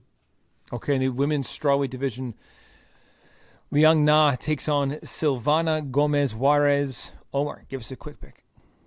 Both of them are I should say Liang is definitely more of the submission girl. La Malvada seems to have some affinity to getting submitted, so I'm going to go with Liang by submission, second round. Mark? Yeah, I'm going to go the same way. She is the slight dog here. She's plus 125, but I have now watched Gomez Juarez get armbarred twice, one of which she literally dove into, and Liang's last 2 wins have come by armbar, so math. Okay. And rounding out the early prelims in the bantamweight division, Kang Kyung takes on Batgerel Danaa. Mark, give us your quick pick. Yeah, this is a good fight. I like this fight a lot. Kang will probably have the superior technique, and it's possible that he wins off that alone, but I think that Danaa is too much of an athlete. I think he's too powerful, and I think he will find the off switch on Kang by round 2. Omar? I would agree. I'm just going to double down and say he will find it by round 1. Okay, up in the prelims. Let's see, where are we going? Okay, in the lightweight division, Steve Garcia takes on a guy whose name I'm not going to try to embarrass myself, but I'm going to throw it over to Mark first because he might know it. I heard people say it 2 different ways today when I tried to look up who he was. I heard Maheshate and Maheshate, so who knows? Go for it. Yeah, this is a coin flip fight just because this kid is 22. He's very unproven, so who really knows? But the track record of Chinese debutantes is not great in the UFC, and Garcia, if nothing, does come to scrap, so I will lean toward Garcia for a decision. Omar? Yeah, and there's definitely nothing in his paperwork that would make me think that that he's anything super crazy to watch out for. Garcia's kind of already, been in the fire already. I think he's kind of been through the worst of it as far as those initial butterflies coming to the UFC, where Maheshate will probably have exactly that. So I'm going to go with Garcia. I'm going to go with TKO round 1. Nice. Okay, last one for our quick picks. In the featherweight division, Seungwoo Choi taking on Joshua Culibao. Omar, give us your quick pick. Let's take a look. I think it's Culibao. Culibao. Yeah, I think that's right. Kuya. I wonder what Kuya means in Australian. Yeah, I mean, so Culibao is definitely an interesting fighter. He's got a split decision to Charles Jourdain. He's got a definitely good amount of finishes on his record as well. Choi, though, is kind of a problem. His striking is pretty legit, and his management of distance, I think, is also pretty legit as well. Got caught in his last fight against Alex Caceres, but has been pretty good in the UFC. Otherwise, I think at this point he's like a 50-50 in the UFC, but he had a 3-fight win streak prior to his final loss. So I'm personally going to go with Choi. I think he's just a little bit of a better, well-rounded fighter. I'm going to go with KO round 2. Yeah, Choi is a solid favorite here. He's minus 240. but I think it's closer than that. I'm even a little torn on it. I think Culibao is better than his UFC record has shown thus far. I think he was really close to winning that Jordan fight, if not for a couple moments that swung it. But in the end, I think Choi is maybe just a bit better. That Erosa performance he had is really sticking in my head. I think he's probably the better striker, and I'll say he leans on that for a decision, close decision. Okay. All right, gentlemen. Let's get into our more fuller predictions. 2 more fights before we get into our main card for UFC 275. In the prelims, we have Andre Fialho. I feel like he just fought like last week. Because he fights every week. Yeah. Yeah, taking on Jake Matthews. Mark, why don't you go first and give us your take on this very exciting matchup? Yeah, I love this fight. This is one of my favorite fights on this whole card. Fialho is the favorite, -150. Matthews is the dog at +125. Not sure if you guys were expecting Fialho to be favored there. And it does seem like the whole world is on Andre Fialho, and I get it. Like I've enjoyed him thus far too. But I've spent a long time on Team Jake Matthews is underrated, and I think this might be where he finally hammers that home. First off, we haven't seen Jake Matthews lose a fight to someone who doesn't have grappling chops. Like, historically speaking, you need to be able to hang with him grappling in order to win a fight with him. And that's the reason why he holds wins over a guy like Liang, who is obviously very good. And frankly, I think this Fialho matchup is kind of similar to that one. Like, yes, Fialho's boxing is probably cleaner, but they are the same size. There won't be any reach advantage for Fialho. Jake has more options of where to take the fight. And frankly, I think he can even hang in the striking for the most part, too. I think he's visibly improving there. I think that's kind of overlooked in his game. So, yes, he's obviously the one in more danger of being caught. He's going to have to make sure he doesn't get caught. And Fialho is on a hell of a roll. But I think Jake Matthews can fight that Jake Matthews fight where he kind of just keeps him guessing, gets some well-timed takedowns, and is able to earn the points on the cards. I'll say 29-28 for Matthews. Omar, give us your take and ultimately your pick. I really want to go for Fialho. I think that it with his momentum that he's riding, I think it'd be very difficult to kind of get him out of his game. He's very, very good at what he does. His striking is very good. His grappling is even better. I think where it gets weird is Jake. We've seen Jake Matthews be put in positions that are uncomfortable and then able to come back and still win a fight. And I could see that happening here, where Fialho has a very good, solid first round, probably even beats up Jake a little bit. That doesn't mean Jake is out of the second and third round by any stretch of the imagination. And Jake will win a second and third round to beat that guy up and take that fight home, even after a bad first round, which is 100% possible in this specific matchup. So it's a tough fight. I wouldn't even be surprised at a super close, razor-thin fight. I think, though, I'm going to take Fialho by split decision. Okay. All right, one more. We have Brendan Mike, Allen. who do you like there? I'm very curious. Oh, I like Fialho. I love his hands. I think he has great boxing. I feel like I always fall victim to recency bias in MMA. I'm like, I always second guess myself. I'm like, am I just picking this guy because he won more recently? I actually feel like I do the exact opposite. So that's funny. Like, I feel like I'm more prone to be like, I've seen this guy do it for longer. I trust him more. So yeah, you can be a fault either way. Yeah, it's true. Okay, we have one more. Let's see. We have in the middleweight division, Jacob Malkoun taking on Brendan Allen. Of course, Brendan Allen, all in the American fighting out of South Carolina. Malkoun, where's he from? That's right. He's the Australian, the Mamba. Mark, why don't you give us your take first and ultimately your pick? Yeah, another one of my boys here. There's a lot of guys who I kind of hammer home as the underrated guy on this card. He is favored big here, Brendan Allen. He's -300. Jacob Malkoun is +240. And I just don't think Jacob Malkoun can do the Jacob Malkoun thing against Brendan Allen. Like, Allen is not a guy that you can take down and control. He's big. He's strong. He knows how to grapple in his own right. He's 5 inches taller than Malkoun. And when Malkoun wins, he does it by grinding guys out. And I just don't think that's on the table here. I think Allen's the better athlete. I think he's more dangerous with his strikes. I think he's even more dangerous with his subs. I really do think this matchup favors him. So I think he's going to get Malkoun out of there. I'll say it's another club and sub similar to what we saw against Sam Alvey. I'll say round 2. Omar, give us your assessment and, again, ultimately your pick for Brendan Allen versus Malkoun. How the hell is this kid fighting Brendan Allen with the 6-1 record? This is crazy. Where did this guy come from? Came out of left field. He's got a 6-1 record, and he's got 3 of those fights in the UFC. That's wild to me. It is kind of random. I mean, he did beat Abdul Razak Al Hassan.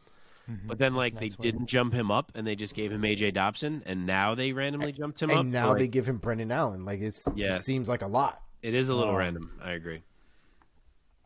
I mean, as good as Jacob Malkoun is, I guess, there's no way I'm picking Brendan Allen against him, or to lose against him, I should say.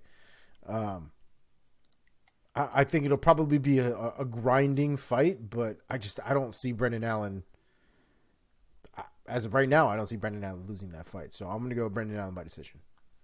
Okay. Yeah, I like Allen here as well. And I think decision is the right call. All right, gentlemen, let's go up now into this beautiful main card for UFC 275. I love this main card. I like the card overall. Me too. This is a juicy main card right here. A lot of name power, a lot of star power, and a lot of great fights here. Starting off in the welterweight division, Jack Della Maddalena, the 25-year-old Aussie. Maddalena started his pro career 0-2, but has gone undefeated since, now 11-2, with 10 finishes, 9 of those knockouts. He was victorious on Dana White's Contender Series and victorious in his, we'll call it, proper UFC debut, taking on Ramazan Emeev, 20-5 as a professional, with 7 submissions. He's the 35-year-old Dagestani, of course, coming off of a split decision loss against Danny Roberts. So, Omar, let me throw it over to you first. What's your take and ultimately your pick for this welterweight clash? Della Maddalena scares the shit out of me. That man fights like somebody who doesn't have an off switch. The man could be the new sponsor for the Energizer Bunny. He just goes. I know that what's this guy's name? Emeev. Emeev. Yeah. His game plan, I'm going to assume, is take him down, grind him out, and make him pay for anything that he wants to do in between. I just don't see somebody being able to control Jack Della Maddalena like that. Maybe for a little bit, maybe for a moment, for a sequence. You're not going to get 13 minutes of control on him like we saw this past weekend in a fight, right? I don't see it. The man moves too much. His pace is too crazy. When he's on the ground, he is trying his damnedest to beat the shit out of you. I just don't see him being nullified in that approach. So I'm gonna go with Jack Della Maddalena. I think it's going to be a grindy fight, but I think he ends up winning. I think he goes ground and pound TKO round 3. Really? Wow. Mark, give us your take and your pick. So Maddalena's favored here. He's minus 160. Emeev is plus 135, so fairly close. I talked about Jack Della Maddalena back when he debuted, about all the hype behind him, about how I heard people saying that they thought he could beat ranked opposition already. So we'll find out how lofty that is as his career goes on. But, people believe in this guy. And frankly, I don't think Emeev is the guy to challenge him because I'm just not an Emeev guy. I never have been. He gets sold as one of these Dagestani wrestler guys, but he's just the worst one to me. He doesn't have that same game. Somebody's got to be the worst one, right? Well, I mean, I guess, but his grappling is just not as advertised to me. And I think that Della Maddalena's wrestling will hold up. I think he can stay in Emeev's face and wear him down and make him break. His strikes were so precise in his debut, and he was so calm and clean about it, and I don't think it's terribly different here. I think that Emeev does not bring enough to be a threat, and that Jack finishes him by round 2 TKO. Oh, I had the same pick, round 2 TKO. I think that he is not going to knock him out clean, but he's going to hurt him and sting him bad, and he's ultimately going to make Emeev quit. And I'll take second round. You know what? I'll take third round just to be different. Omar said third round. You're not different. Okay, moving up this main card in the flyweight division, a fight that I'm really looking forward to. Rogerio Bontorin taking on Manel Starboy Kopp. Bontorin, 16-4 as a pro, 11 submission victories to his name. Hasn't been victorious officially since mid-2019 because his win against Matt Schnell in May of 21 was overturned after Bontorin tested positive for, I'm going to try this, hydrochlorothiazide. Pretty good. Even if that win stuck, he would only be 1 for his last 4. So he's looking to get back in the winner's circle again against a very tough opponent in flyweight in Manel Kopp. Manel Kopp, of course, a 28-year-old Angolan, 17-6 with 16 finishes, 11 of those knockouts. He's coming off back-to-back wins, most recently a TKO victory against Jalgas Jumagulov. Mark, let me throw it over to you this time first. What's your take on Manel Kopp taking on Bontorin? So Kopp's about a 2-1 favorite here. He's minus 230. Bontorin is plus 185. This is the step that I asked for Manel Kopp after his last win. This is the name I threw out there, so I'm happy about the matchmaking. It could potentially be tricky for Kopp, but of course, we are picking him anyway. Another one of my like I'm saying, I love this card. A lot of my boys on it, but I do think that Bontorin can get him down at some point. But even if that happens, I think Kopp can potentially kind of nullify him. He doesn't have the most dominant top game in the world. Not to mention, I think he will have to work hard for any takedown. I think Kopp always makes it tricky to get a hold of him. The stance switching he's always doing helps. He has sneaky short shots when you're in close, so it's not easy to cleanly get a hold of him. And I think for the most part, Kopp can just keep Bontorin off of him. He keeps space really well. We know Bontorin can be hit, and it just so happens that hitting people is what Manel Kopp does best.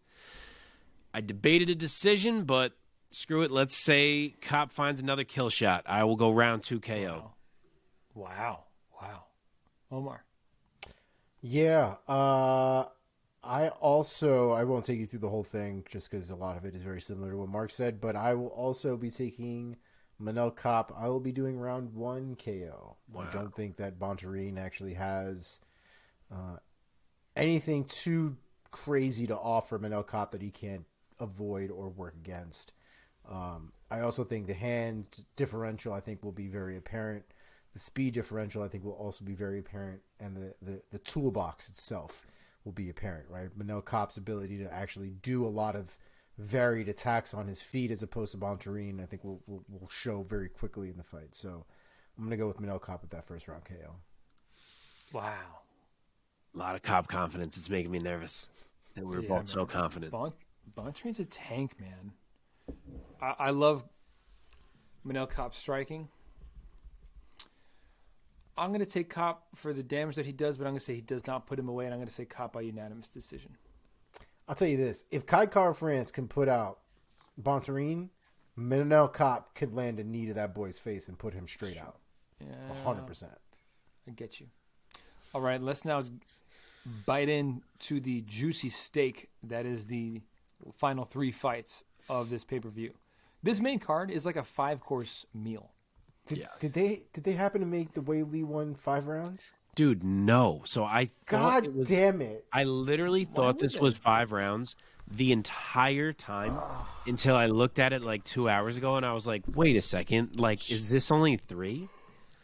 Like, how did no one raise their hand and be like, hang on, like, we got to make this 5? Like, how did this just slip by as a 3-rounder? I hate it. Okay, in the women's strawweight division, a rematch for the ages potentially in Zhang Weili taking on Joanna Jędrzejczyk yet again. Weili, the 32-year-old Chinese fighter, looking to get another victory against Joanna. Their last fight, of course, one for the ages. And it was Weili's first title defense, after taking the belt from Jessica Andrade. And her fight against JJ, their first fight, went the distance and had Zhang successfully defending the belt in a split decision. She has since lost back-to-back fights against Thug Rose Namajunas. Joanna officially once styled as Joanna champion because of the difficulty of her Polish last name. Of course, everyone knows her name now. She is the owner of one of the longest title reigns in the sport's history and the strawweight division. But she has not fought since that split decision loss to Zhang. So she will be looking to exact her revenge this Saturday night. Omar, let me throw this one over to you first. What is your assessment of this rematch? And ultimately, give us that pick, baby. Man, I love this fight so much. I think we've all agreed that the first fight was probably one of the greatest fights. Fuck the women's part. One of the greatest fights I think that we've seen, definitely in the last 10 years, if not since the UFC's inception. Both of these women have such insane skill sets. Their striking is so versatile. The ground game, I think, is where there's probably room to play, right? Joanna is no slouch at this point. She's been working at ATT. I'm sure she's got her ground game tight. Wei Li's also now been working. I think she was working with Henry for a little bit, if I'm not mistaken. So I'm sure she's been working on things as well in her own right. I don't think either one of these girls are looking necessarily to take things down to the ground. I think just like the first fight, we'll be seeing a lot of stand-up fighting, a lot of stand-up strikes. But it will be interesting to see if anything changes, like if there's a different game plan going in for either one of these ladies to find a different avenue for success. Joanna, I think, is going to have the speed advantage, at least in my head. And I also think that she'll have the advantage with the combinations as well. Her Muay Thai allows her to kind of flow, I think, a little bit easier and a little bit more naturally, especially considering how long she's been doing it. Wei Li, I think, is going to be the one that presents a little bit more power behind her shots. She's going to have a lot more boxing, I think, to present rather than an overall kickboxing performance. But I do think both of these ladies, again, like the first time, are going to land and are going to hurt each other. And I think by the time this fight is all said and done, both of them are going to be pretty beat up. I don't think either one of them are going to finish each other, and I think this will become another decision. This is garbage that this is 3 rounds and not 5 rounds. And I think this will still be a very competitive and possibly razor close decision. With that being said, I am forever a Joanna Jędrzejczyk groupie. That's just what it is. So I am going Joanna champion by decision. Omar with the emotional pick. Yeah. Mark, get in here and give us your assessment and your pick. So the odds are a little wider than I thought. Wei Li is minus 170. Joanna is plus 140. I thought it would be very tight, and it's, a little room in there. Joanna, the underdog. To me, this was the greatest women's fight I've ever seen in my life, and one of the greatest fights, period. It is absolutely a buzzkill that it's not 5. Like I said, I only just realized this today, and I could not believe it. Like, part of me was like, I need to call right away and fix this in time. But I'm thrilled we get to see it again either way. What's kind of odd about it for me, though, is that it's sort of hard for me to look at this fight and pick Joanna, considering last time she fought Wei Li, she decided that she needed to take 2 years off from the sport. So that's just not generally a great sign to me. Yeah. But, I'm sure she's been training, but Wei Li is over here fighting. She moved to fight ready with Cejudo. She's added wrestling to her game. We saw her use it against Rose. And Joanna was like, man, that fight was so rough that I got to take 2 years off. So man, her head blew up. Her head blew up. I mean, yeah, but that's what it just feels odd to pick Joanna when her head blew, you know what I mean? And I want to pick Joanna. I always love Joanna, yes. Will I be pulling for her? Yes. Do I think she can do it? Absolutely, I think she can do it. But I just can't pick her, I don't think. Yeah, her takedown D has always been fantastic. And like you said, I think she will have the superior technique. I think she'll be the one with the combos. I just don't feel like I can pick her after such a long layoff. And I also think 3 rounds helps Wei Li. I think the later rounds are where Joanna traditionally shines. Mm-hmm. So in only 3 rounds, with Joanna having to shake off all that rust, I think Wei Li's power and just explosiveness can maybe jump her out ahead early. I could see her maybe land a takedown or two to swing it. I like I said, I know Joanna's got great takedown D, but Weili's been working it a lot. She's been talking it up prior to this fight, how she's going to lean on it. I'm nearly 50-50, but I think I got to say Weili by decision. I am different from both of you guys. I am not 50-50, and while I also love Joanna Jędrzejczyk, I'm also a fanboy. I am going to say that this time, this fight's not going to be that close. Because of the reasons you stated, Mark. I just feel more, I feel more convicted about them. I think she's been spending too much time being a model.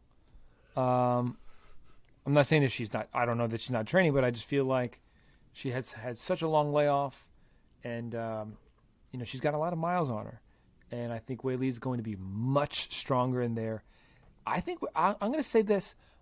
I think Weili's going to get her out of there in the first round. Wow. I think Weili is going to be like, oh my God, Zhang Weili is so good.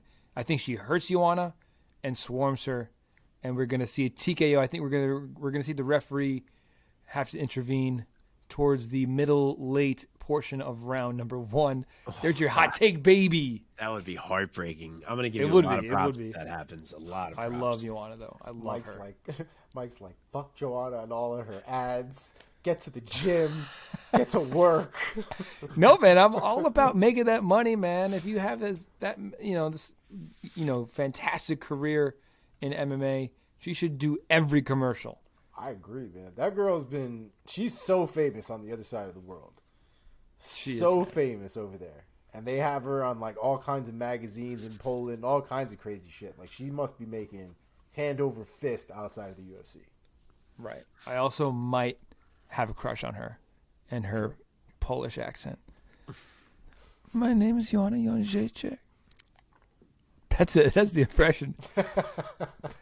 I train with my friend Karolina Kowalkiewicz. That's it. All right. I train with Mikey Brown. Okay. Mikey Brown, that's so good. Mikey. I train with Mikey Brown. We train kicks and takedown D. Okay. Colby just brings over all of these beaches. Okay. Mike has taken her voice and made it like sexier. It has more gasping in it. Yeah. It's more breathy. Okay. You can tell we're exhausted because we're getting loopy over here. All right. The co-main event of this card, we have a Shevchenko fight. We have a Valentina fight. It is such a treat. I think this woman is one of my favorite fighters, period. Forget women's fighters. I love watching Valentina Shevchenko fight. She is defending her women's flyweight championship yet again. Let me set this up real quick. Valentina, the 34-year-old Kyrgyzstani, defending her women's flyweight title this Saturday night yet again. She's riding... I lost that number. She's overall 22-3 as a pro with 15 finishes. She has only lost to 2 women in her career. She's taking on this Saturday night Taila Santos, the 28-year-old Brazilian who is 19-1 as a professional with 13 finishes, 10 of them knockouts. Her only loss is to Mara Romero Borello, and that was a split decision, gentlemen. She herself is riding a 4-fight win streak into this her first UFC title fight. Her most recent win is against Joanne Not Calder Wood. Mark, let me throw it over to you first this time, my man. What is your assessment of Taila Santos taking her shot at taking Valentina's crown? So, Shevchenko minus 650, Santos plus 450. I'm sure about what you guys expected. Big surprise coming from me. I'm going to go with Valentina Shevchenko. I know people like Taila Santos, and she has vastly improved during her UFC tenure. Her Muay Thai is nasty. She's got jiu-jitsu. She's got power for the division. She's strong. I get it all. But the best girl she's beaten is JoJo Wood. and it was only 4 fights ago that she lost to Mara Romero Barella, who's not even good. So there's really no world where I can talk myself into trying to pick her. Shevchenko's way too good. She's the most dominant female fighter in the world at the moment. I would pick her to beat Nunes or Pena at 135 at this point in time. I might even friggin' pick her to beat Cyborg at 145. I'm not even joking. I think she's that good. Let's go. There is nothing that she doesn't do incredibly well. I think she is at her peak at the moment. I don't think Santos can take her down, at least not often enough for it to matter. Maybe she gets her down once and they pop up, something like that. I'm sure Santos maybe lands like 1 or 2 big shots in there just because she is explosive, but overall, I think she just gets picked apart by Valentina. I think that Valentina's power may even make Santos a bit passive because she's not used to having that kind of firepower coming back at her. I could see Valentina mix in takedowns of her own, and I think she just handles this one any way she really chooses. The only thing I'm torn on is whether I think Santos sees the cards. I guess I'm going to say yes, but Valentina, clear decision. Love it. Omar, your turn. Valentina's performances kind of remind me of GSP in a certain way. And I say that because Valentina's bread and butter is her striking, right? It's her kicks, her punches, her back fists, kind of her ability to put all of these striking combinations together. And yet somewhere along the line, she got really good at taking people down. She got really good at being able to find submissions when they pop up. And it does remind me of GSP kind of towards the later half of his career when he starts blasting doubles, and no one blasts doubles like GSP, but this kid was a karate guy that picked up the ground game quite well to the point where it wasn't just about being able to fight on the ground against somebody, but being able to implement it into their game and use it as another tool to make their striking just as more effective than it was before. And I think Valentina's done that in her game. And I think her takedowns, when people start to pressure her, if her striking isn't working, whatever that means in those moments, whether it's people coming forward, whether it's, her shots not necessarily having enough sting on them in order to keep people back. People have definitely walked through things before when it came to Valentina's game. But Valentina is like, oh, you don't like my punches? I'll take you right down and we can continue down from there. And her ability to change those levels, I think, really sets a precedent for what a champion in that division is going to need to be. I don't think Talia Santos has that. I don't think she'll have answers for Valentina and what she's going to bring to the table. And I think you kind of have to get around that aura of Valentina as well. And I think it's very difficult to get around that aura because she's not trying to dick measure with you. Like, she doesn't care whether you feel it or not, but it's there. And it's there because she believes it's there. And it's very difficult to fight and beat somebody who's like that. The only time that usually happens is when the person that you're fighting against has that same belief or even bigger of themselves. And I don't feel that from Talia Santos. I think she knows how big this opportunity is. I think she knows who she's fighting, and I think she feels the moment. And I think it's going to set itself in once we get in the cage. I think Valentina picks her apart. I think Valentina does whatever she wants to her. I do think it'll be a finish. And I do think Valentina will find an opportunity somewhere along the line. It'll be on the ground. And I think she submits her, let's say, round 3. Wow, I think she gets the sub. I think the size and the power differential here, although I don't know if Santos has the power edge, but she certainly has power. Yeah. And some size. So I think that Valentina is not going to find a finish in this fight, but she is going to style on Santos in different moments. But I think she's going to cruise to a victory here. She's going to cruise to a unanimous decision victory and defend the belt. All right, gentlemen, it is main event time for UFC 275, Teixeira versus Prochazka. And we have the light heavyweight championship on the line. Of course, defending is Glover Teixeira, the 42-year-old Brazilian, now fighting out of Connecticut. He's 33-7 overall as a professional. After a 17-2 pro record, he burst into the UFC scene and rattled off 5 straight victories, defeating the likes of Fabio Maldonado, Quinton Rampage Jackson, and Ryan Bader. Glover then challenged John Jones for the light heavyweight belt, but he got bested by Bones. Since then, he has continued to march on through the UFC and has done a lot more winning than losing, and overall is 16-5 in the UFC. And already mentioned he's 33-7 as a pro. And a recent impressive 5-fight win streak earned Glover his second title shot, and this time he did not let the opportunity pass him by, and he took the belt from Jan Blachowicz. But this time he has a young phenom in Jiri Prochazka as his first title challenger. Prochazka, the 29-year-old Czech, he is 28-3 with 1 draw, 27 finishes, 25 knockouts, and has one of the most impressive 2 first fights in the UFC that we've seen, finishing both Volkov, Volkan Ozdemir, and Dominic Reyes in outstanding fashion, earning himself a title shot in just his 3rd UFC bout. And he himself is riding a 12-fight win streak going into this Saturday night's title fight. Mark, let me throw it over to you first. Give your assessment of this title fight, of Prochazka's chances against Glover, Glover's chances against Prochazka, maybe we should say, and share the odds with us and then give us that pick. Yeah, Glover's getting disrespected by the bookies. He is plus 165 as the champ. Yuri's minus 205. Holy shit. Yeah, didn't expect that myself. I'm not sure. Maybe it opened closer and a lot of money came in on Yuri. Who knows? I only looked at it today, but yeah.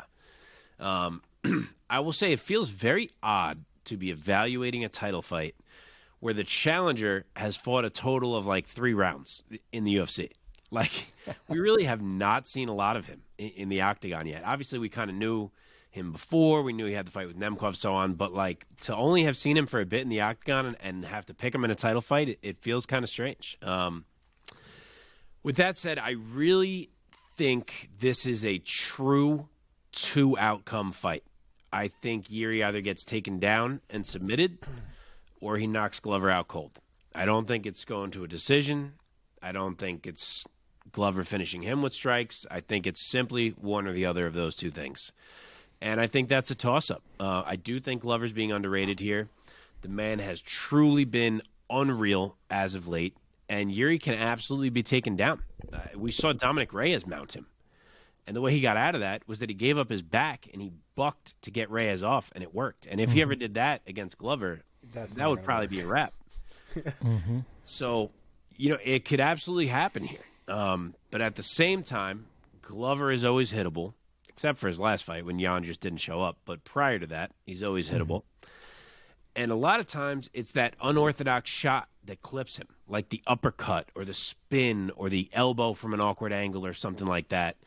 And with Yuri, that's every damn shot he throws. Everything he throws is unorthodox. And he has a 4-inch reach advantage, which should help him land. And he has so much damn power that if he lands clean on Glover, I think it's just going to be a wrap then and there, as good as Glover's chin is and as tough as he is. Plus, at some point, Glover has to get old, right? Like, this can't just go on forever. Who knows if it'll be this fight? But eventually, the man's got to be old. So I got to pick one or the other, obviously. I will say that I will be 0% surprised if this fight ends with the Glover takedown and Yuri not looking good on the mat and getting submitted. I won't be surprised at all. But for the pick, I will say something crazy happens before we even get there, and I will say it's a round 1 knockout for Jiri Prochazka and new. Okay. And new. Omar, are you and new or and still? I'm too emotional for this shit. You guys know I like me a good storyline, and Jiri Prochazka winning this fight fucks all that up. So, Glover Teixeira is the old man who done won a belt after everything he went through getting into the UFC, not winning the belt, getting bested by John Jones, having up and downs. Finally puts a string of wins together, comes out with the belt on top. And now he's basically got 1 fight left. I think he said he was ready to go after this next fight, 1 defense. He has backtracked on that. Oh, has he? Yeah. Ah, shit. Yeah. I was gonna say because that'd be perfect, right? Like just win this fight and then just go away, and then Yuri can win it the next time it comes around because you can give him and Jan. Remember, he was already talking about fighting Jan again back when Jan fought Rakic. Remember, Glover was tweeting at him. Yeah, he's probably like, "Oh, you can make more money as a champion." I'll be honest, man. On paper, it just seems like Yuri's the one who's supposed to win this fight. Yeah, sure. He's younger, he's stronger, he's much faster. The pace that boy puts on is unreal at 205. Glover has also been, I don't want to say has known to gas, but you've definitely seen him wear, right? Like he doesn't keep the same pace for 5 rounds, 3 rounds, whatever the case is. Prochazka seems to have a lot more of that steady pace than Glover, I would think, has. Glover's ground game, though, is beyond elite. It's one of the best in the light heavyweight division. And it's something that he needs to worry about because Glover can take people down. This is not a jiu-jitsu guy that doesn't know how to get to the ground. So I want Teixeira to win.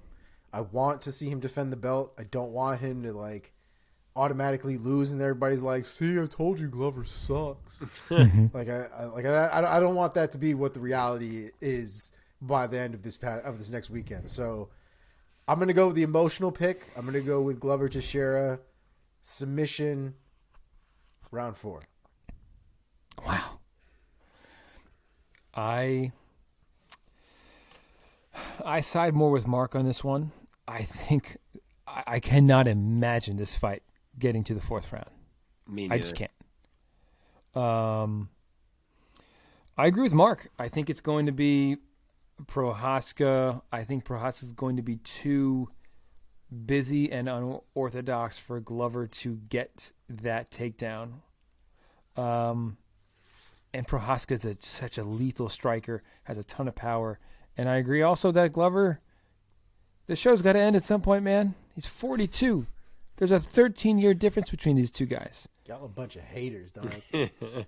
I don't see it ending right away. I'll say towards the very end of round 1, Prochazka is going to pull something out of his hat, and we're going to see some kind of spectacular spin or some kind of huge strike, and we're going to see the Prochazka era begin on Saturday night and new.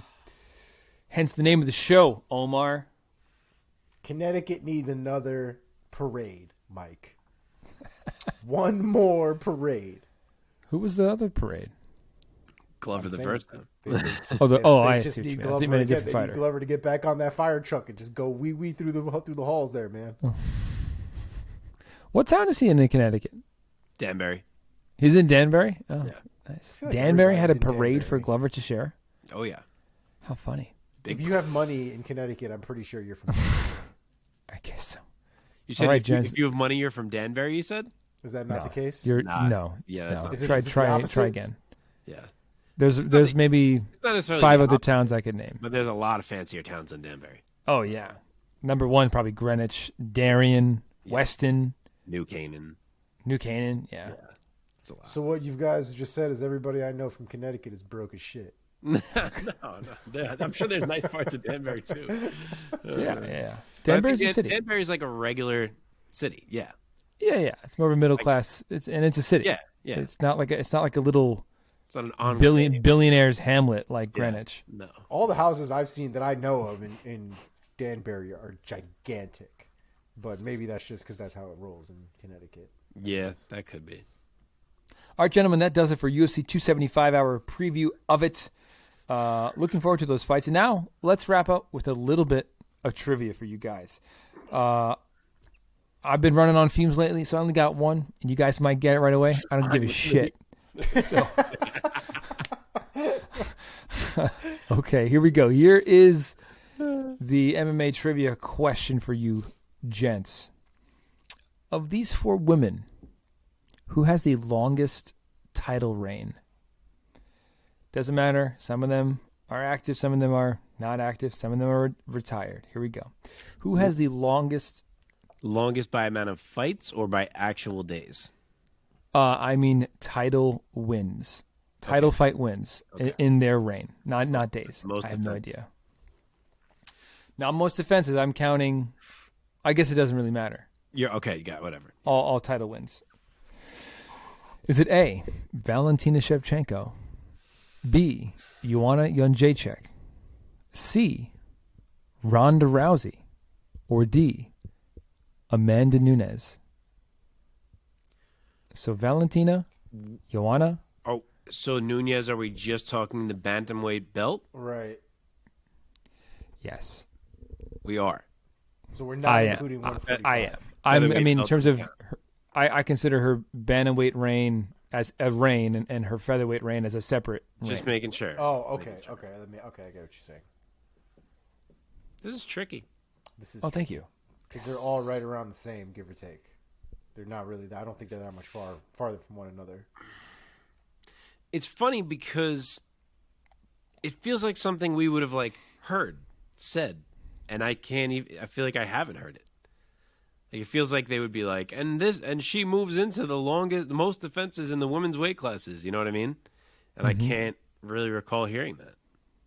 I feel like Valentina's got to have the record now at this point. That's where I'm going too. She's got to have the most now. But I feel like we're going to be wrong. That's my guess, though. I'm going to say Valentina. Valentina, Omar? I want to say it's Valentina, then Ronda, then Amanda, and then Joanna.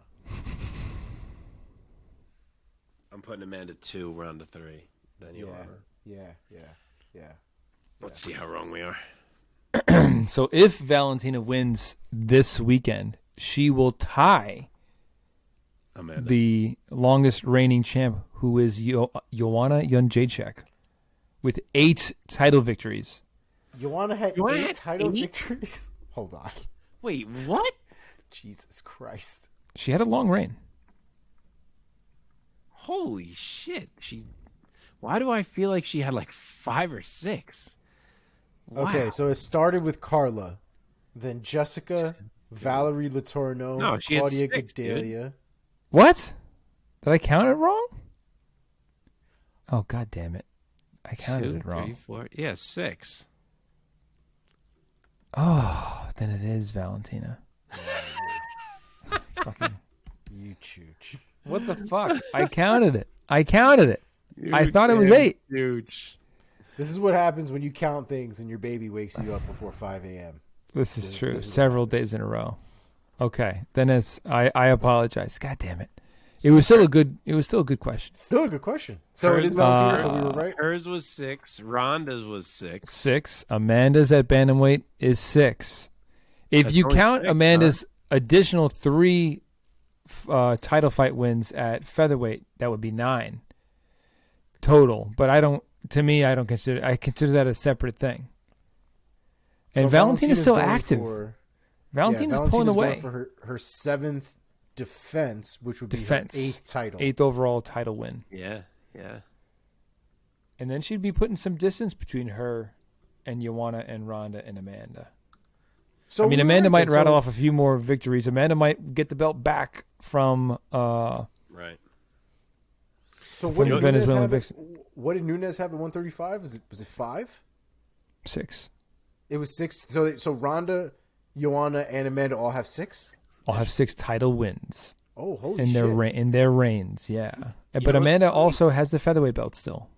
You know what's funny? There is a very history repeating itself possibility if Joanna wins this weekend. Because if she wins, she will likely fight Carla. I would favor her to take the belt from Carla, like she did originally. Mm-hmm. After that, she may end up having to defend it against Andrade, who was one of her defenses. And assuming she gets past that, she'd probably see Rose again, and Rose could take it back from her like she did the first time. That's true. Yeah. That's so funny. That would be imagine it really played out like that. That'd be wild.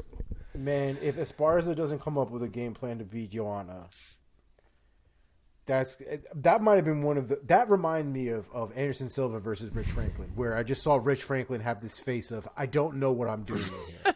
I don't know what's happening. I don't know how to respond. Like, somebody get me the fuck out of this cage. He was like, oh shit. Both times, bro. The second time was even worse. The look on that man's face while he's getting kneed against the cage is just horrifying. It's just one of the worst things. That first Joanna Carla fight is one of the fights that sticks in my head the most. Of like when I watched a fight, I left it being like, that person's never going to lose again. Like, Same. I was like, who would ever beat her? And for Rose to be the one who did it twice blew me away. Yeah. Absolutely blew me away. Yeah. It's true. I also, when I was looking this up, I thought that JJ had like 12 title defenses because she was a champ for a long time. Well, she had a lot of wins. I remember her having a lot of wins, but I do remember Rose kind of knocking her right out of that, like, super crazy number of title defenses because she was on a streak at that point, especially back right then. when everyone started talking about it, like that she was going to be the all-time leader and blah blah blah, and then that, and because no one really thought Rose could take her, and I remember back in the day, I've loved Rose since Invicta. Like, I've been a huge Rose fan for forever, but even back then, I was like, I don't think she's got shit for Joanna. Like, I just don't see it.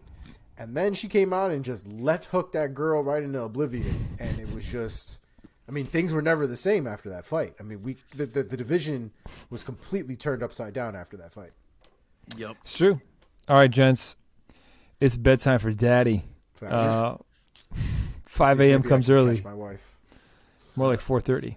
Yeah, I can't wait to go home.